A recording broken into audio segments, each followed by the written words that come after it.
My ultimate hope is that this is in every theater nationwide, and that it's the highest grossing independent film in history, and that's really the goal of this ultimately. And I really believe that it can obtain that.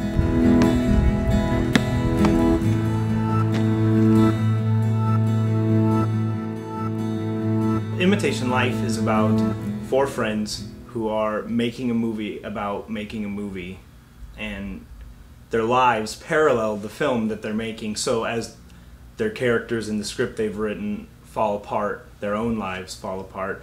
There's a lot of twists and turns in it that, you know, I don't want to give away a lot of stuff about it, but there's a lot of things that you don't expect. You know, like the idea is that the movie is not what you think, and neither is your life. So we can piece something together that really like you guys. So not only for, you know, down the road, but for like right after. I'm going to take my laptop tomorrow also, so I can just, because we want to take so many pictures, so I can just... You got it. I am Ellen Meyer. I am the casting director and unit production manager for Drop to Earth Productions. This is our first big project that we've ever done, but we're really excited about it. We are really pleased with our entire crew that we have, and we're excited for our entire crew to meet each other. So, and that's kind of the purpose of this meeting. Have you for a second, please? This is another one that loves, more importantly, being behind the camera. This is Luke Eater. Luke is our cinematographer. He comes to us from Maine, and he is also co-directing. Mark, who is our director, is also playing a role, so they're going to tag team directing at the same time when Mark is on camera.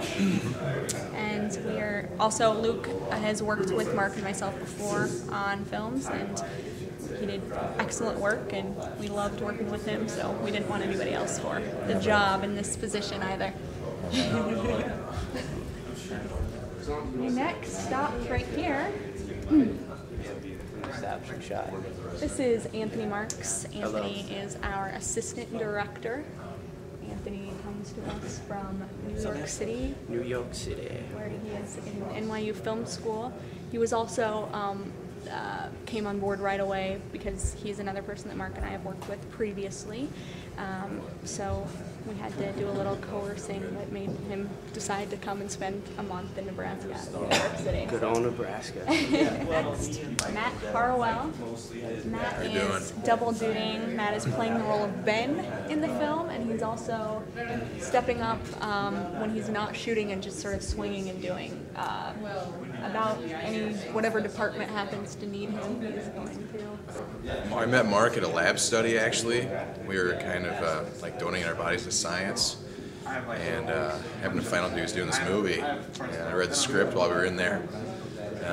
We also were wearing diapers at the time. It was fabulous. So I auditioned with the diaper on, and it seemed like it just was going pretty well. So came to open tryouts, auditioned again, and it's been a dream ever since. The guy you just talked to, Chris, he and Mark and I are the 3 Musketeers. We live together at what Ellen likes to call Slippery Pete's. So come on over. Door's always open at Slippery Pete's. And we're really trying to do something unique to Omaha, you know. Big films, big ideas, big everything, you know what I mean? And we want to stay Omaha located, and we want to make things really great here because there's a lot of potential here, and there's a lot of room for the film industry to work itself into Omaha and be a big thing. So that's really what we're trying to do. And Imitation Life is an idea that I originally came up with in high school called The Best Day of My Life. I wrote a first rough draft right out of high school when I was first getting into college, and it was kind of this lame, shitty little thing that I wrote that really made no sense off some complete nonsense ideas that I had with another friend of mine. And one day during my senior year, during a week during spring break, I decided to sit down and write what would eventually become Imitation Life. After college, during college, I had it in my head. I had been thinking about it a lot. And after you go through what you go through in college, you know, parties and women and heartache and teachers and education, all the stuff that you go through, it kind of came out as this much more mature project, and ultimately came out to this grand idea of what it is right now.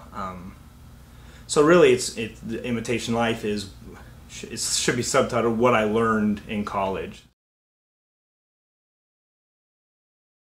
Right. Yeah. But without me. Well, So what have we been doing lately?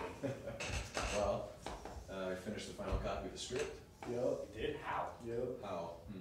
Okay, well, Brian, I'm an educated man. Yeah, I can read a white whale well. We got me a couple more bags of actually, never mind. Oh, sorry.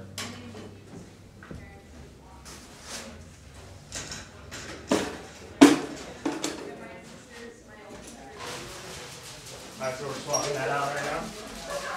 Yeah.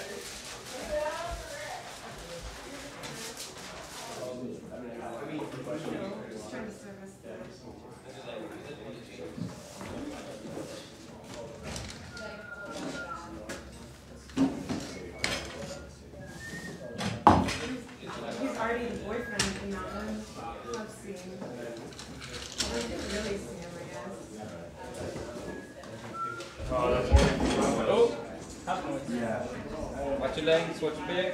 Oh, we have videos at home.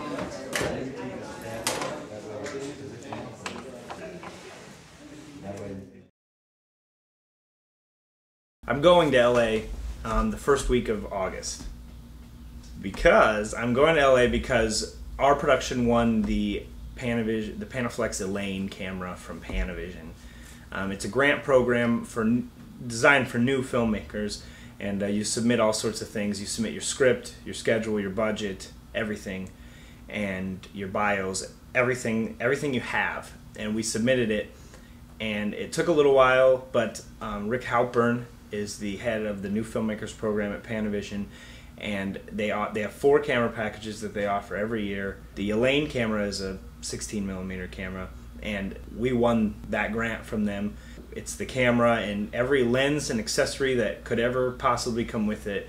It's a really nice, sweet package, and gives us the chance to shoot on 16mm, and it's just a fantastic thing.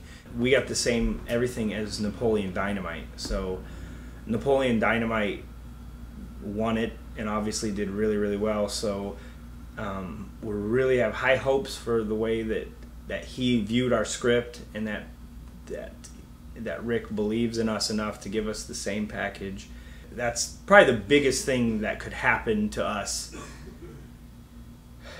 really, because, you know, it gives us the opportunity to shoot on film, gives us the opportunity for theatrical release, for everything, and I was just really excited. And plus, it frees up all that camera budget, because we no longer have to spend money on camera. We get it 100% for free. So.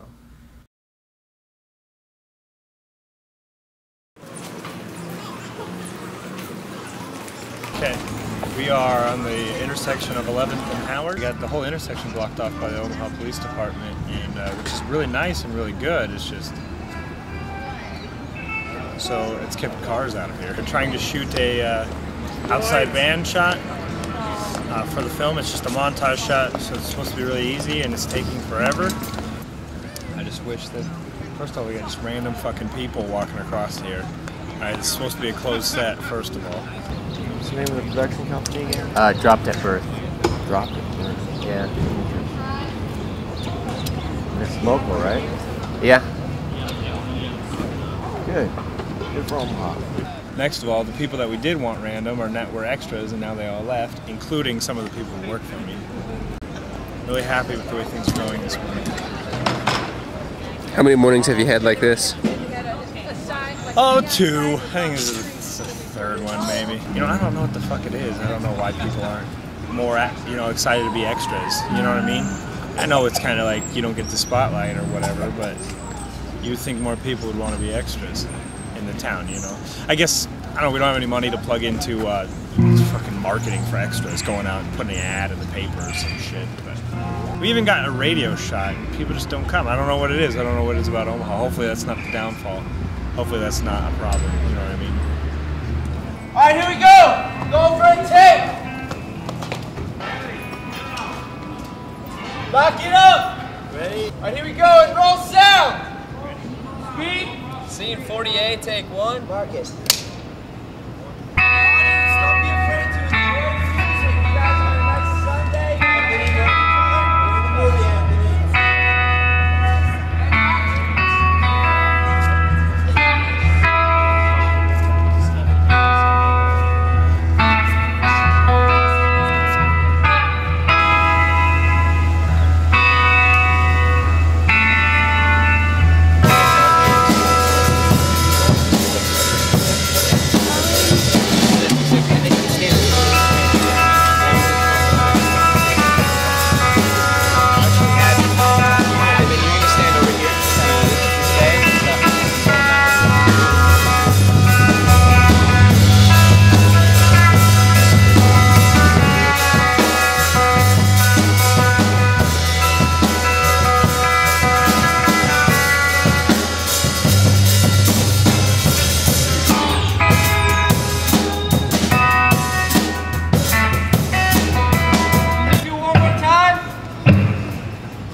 I think Omaha's starting to catch on because I think they're starting to be kind of like, oh, you're shooting a movie in Omaha? Great. You know, we always have movies in Omaha. You know, to where you can think a few years back, and if you were making a film, people were like, what? You know, and just crowd to it and swarm to it and just have a lot of onlookers. And while that's still the case, sometimes people are starting to get a little more accepting of it and starting to understand it a little bit better. Worked in New York and lived in New York City is where I'm from, really, for the most part. And filming there was a nightmare. Well, this is how you do it in New York, and this is how you do it in LA, but I don't know how you do it in Omaha, you know, and as far as that goes, it turned out really easy. We just had no problems filming in the city of Omaha at all. The politics and logistics of shooting in Omaha was just, it was almost too easy. You know, it was almost too easy to get permits and things like that. So I'm here in Omaha, and it's like, people are just open, man. People are open to helping out. They just want to be a part. It feels like they want to be a part of something big, or just a part of something different, I guess you could say. And it's nice, man. It's really refreshing, you know. People are willing to help out. So it's a good experience. I would come back here. I would, because it's pretty and people are nice. You don't get that everywhere, man. And we're at the pizza shop. I really like the pizza shop. I used to work here. It was my first job in Omaha.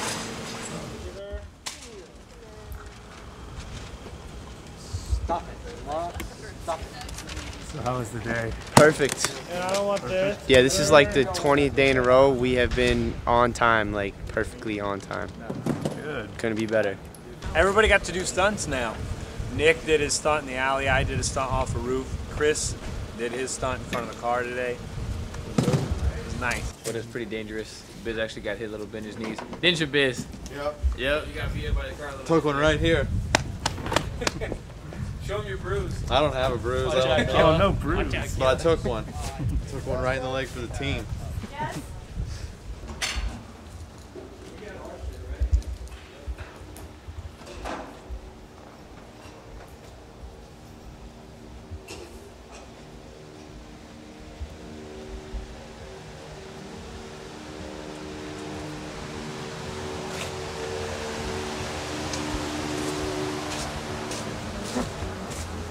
Actually, we got a permit that they use for parades. So we got a parade permit, and I don't know if they've ever had any parades this late before. But yeah, we're having a parade right now. What do you think of our parade? You should have dressed up the grip truck. I know. Everyone could have made floats, and we had our own private 4-block parade. That'd have been nice.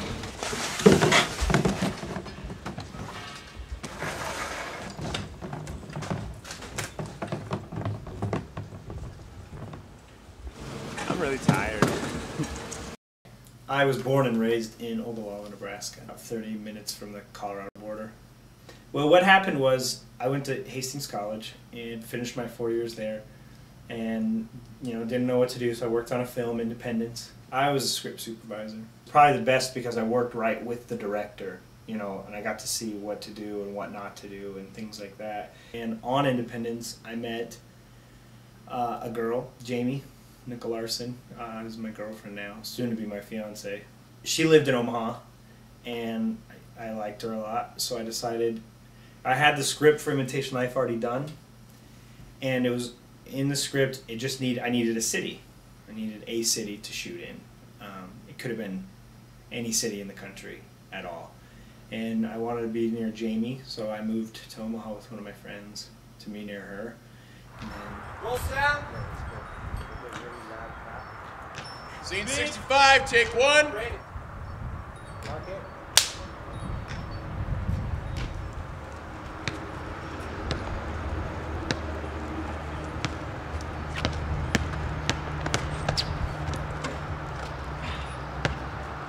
Well, I don't know.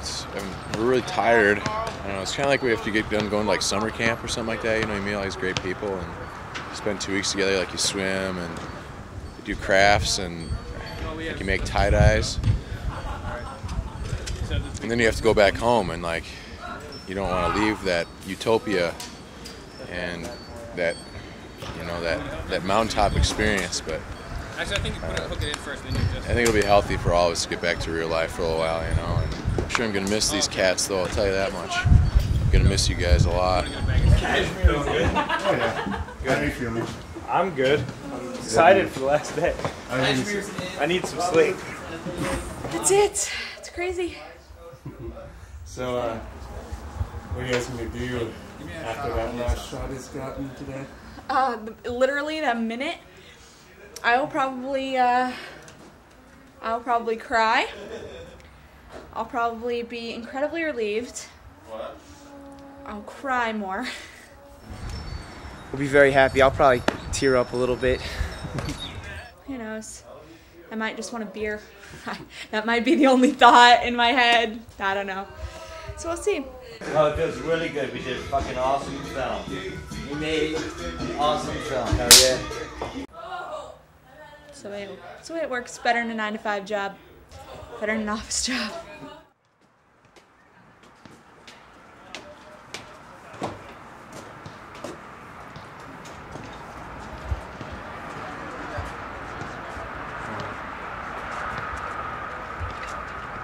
It's a wrap, as they say. Peace. Actually, there's a 5-year plan. 5 movies in 5 years. And each of them go up in budget, Movies 1 and 2 are picked out. Imitation Life, obviously, is the number one. Is the first one. Then this other one I'm writing. 3 and 4 are still kind of, they're up in the air, like as far as what's going to be done. But five's the big one. 5's the big budget one.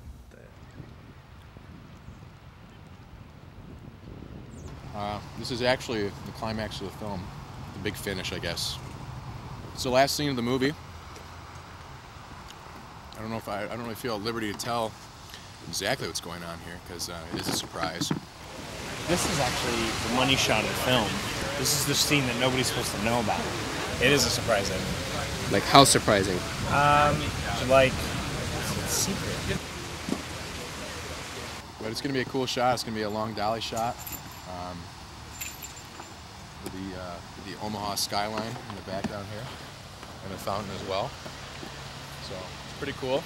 Pretty cool deal. Will anybody see it coming? No, not by a long shot. Although if you look, there are clues.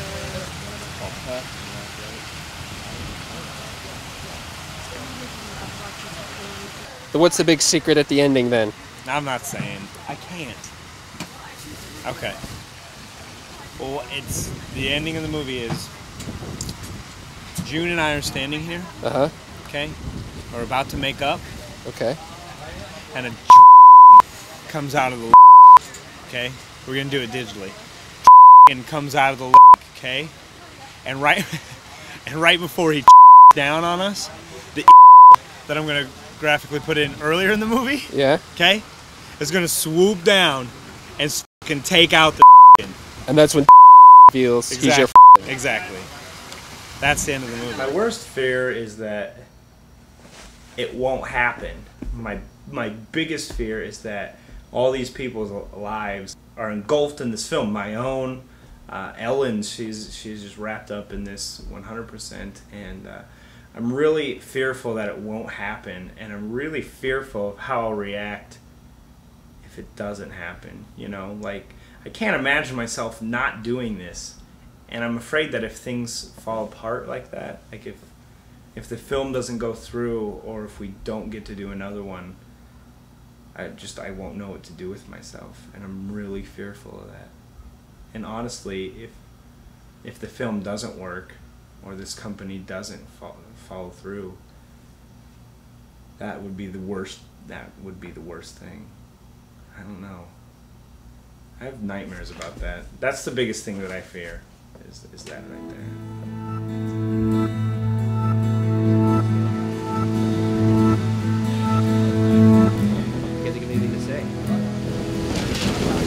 It's kind of like the last shot of the movie. Last shot of the movie? Very close to what you're looking at right now.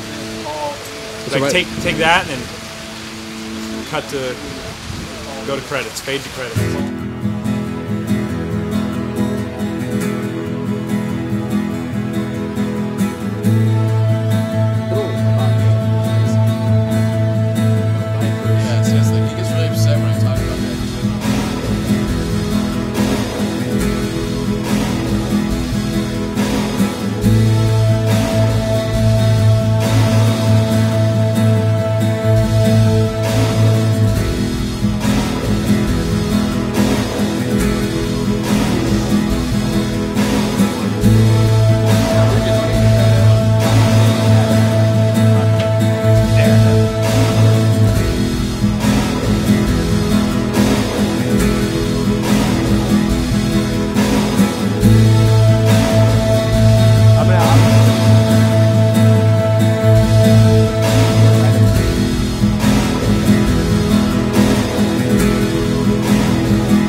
It's actually great. This is my new buddy Luke Heater. I didn't know him before this movie, and now we're going to talk all the time. We're probably going to go out to Maine and visit. All right, all right. One time I was at a party, and I didn't feel like partying anymore. I sat outside in the lawn, and some people were leaving, and as they were turning the corner, I looked, I was just like deep in thought. And as they drove by, they go, "Wake up, filmmaker!" And I was just like, oh, that's a really interesting thing for someone to say. Like,